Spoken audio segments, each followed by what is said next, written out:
Howdy folks, so I got this Sunshade hood for my Galaxy Tab A7. Let's see if it helps flying my Mavic drone in daylight. This is just a basic folding black material with some rubbers. To mount the tablet I used this very basic plastic thingy.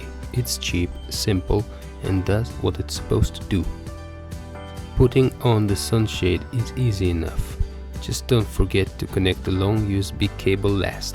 In my first video I said that it's very difficult and impractical to control your drone with a glossy screen tablet like the A7. This shade does help a little, but it is still not great.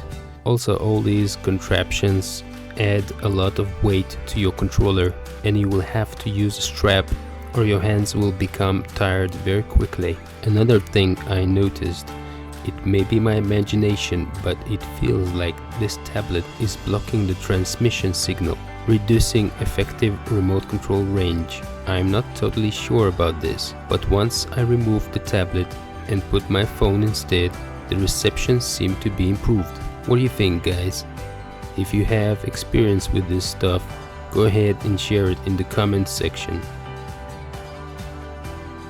Keep it real.